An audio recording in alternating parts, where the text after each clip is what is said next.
You don't have to have this victim mentality. You don't have to go around telling everybody your sad story of what happened to you and why you're this way. You can go and rewrite the story. You can grab the pen back from the hands of the abusers, of the bullies, of those that created limiting beliefs, and you could rewrite the story yourself. In all the blank pages that exist in your book of life. But that only happens when you start doing the self-work, when you commit to self-mastery. And I'm telling you, it's not just by reading a couple of self-help books. Figuring out who you are at your core, at your essence, what makes you tick. And only then will you be able to set higher standards of expectations for yourself. Only then will you begin to reach the milestone of impact, income, influence, inspiration. God, it's such a cool thing to be able to break through the seals of all your limiting beliefs in life. There's going to be things that go on that are out of your control. The worst thing you can do is let something that's out of your control control you. Get control of yourself. Get control of your emotions. Don't get angry. Don't get frustrated. Instead, stay calm and figure out how to move forward.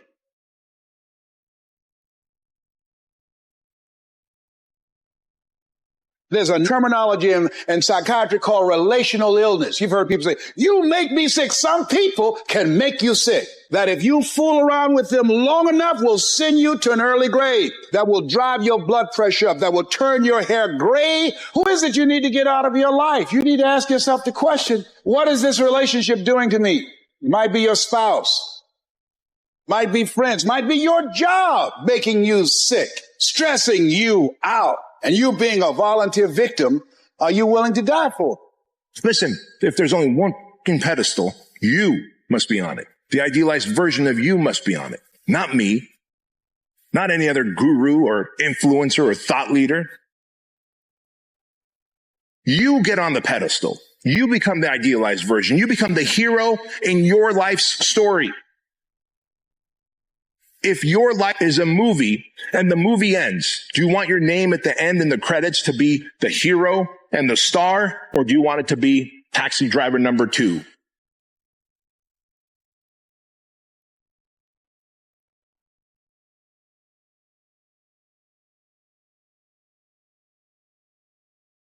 We start to trap ourselves within our own mind. And our mind is this big barrier, this big wall. And once we get to pain and suffering, that wall gets bigger and bigger and bigger. Mm-hmm. And the mind says, it's time to quit. If we're able to find out different ways to get around that, the first thing you have to do is just to calm your mind down. Mm-hmm. The very first thing you have to do is don't give yourself a way out. You got to trick yourself also and say, you know what? I might quit. But I'm not going to quit right now. If your mind knows, I'm not going to quit. I'm not going to quit. You're not going to quit. Let your mind think it has a little control over you. Then, when you're able to calm down, you're able to think. And then realize, I call it the cookie jar, is you have to have something that fuels you in this time. So once you calm down, what's going to get you out of the chair? You got to remember that I've been in times just as hard as this. Mm-hmm. So I reflected back on my life. Most of us were raised to become ordinary. And I'm not putting down ordinary, but ordinary is just not good enough for me. Ordinary is you go through your life and you fill out the forms and you pay your taxes and you do what your parents tell you and you're honorable and you're honest and you're a good citizen and then you die. Extraordinary is something very, very different. This is about recognizing within yourself that there's something very, very extraordinary that you haven't been trained to believe in, to come to a place where you can apply it and put it into your life. You can go way beyond ordinary. You can go way beyond just being average.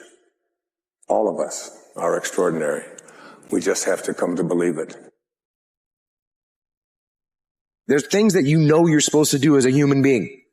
Things that you know are going to improve your life. Do those things. There's things that you know are going to make you a worse person and make your life worse. Don't do those things. Don't do the things that are making you weaker. Start doing the things that are going to make you stronger and smarter and faster and healthier and going to make you a better human being. things that you have in you that you don't even know. But until you get outside of your comfort zone, you will never discover it. You have something special. You have greatness within you. But in order to manifest your greatness, you've got to put yourself in a perpetual state of discomfort. Yes, you've got to challenge yourself. You've got to raise the bar on yourself. You've got to get busy. You've got to work your plan. It's time for me to do me, to pursue my dream, to work my plan, to implement the things that I want for myself and for my family and for my kids. And what is your legacy? What do you want to do for yourself? Most people quit and never finish what they started is because they continually stack L's instead of W's. You probably do things to set yourself up to fail in life. You set your alarm clock to wake up at a certain time, and then you hit that snooze button. What did you do? You stacked the L. If you think that you're meant for big goals and big dreams, change lots of lives and impact and inspire people, well, you probably need a lot of confidence. If you're always stacking losses, hitting the snooze button, saying you're going to go work out and you don't, saying you're going to eat clean and you don't, saying you're going to read a few pages out of a book and you don't, and all those things seem small and trivial until they add up over days, weeks, months, and years. And you have hardened your subconscious into knowing that you are an imposter, that you are not a promise keeper. And therefore, your reputation with yourself erodes. Your reputation with yourself, as it turns out, is your confidence. You will hold sturdy against anything that's thrown at you based on that firm inner conviction that you will not falter, you will not flounder, you will not fail.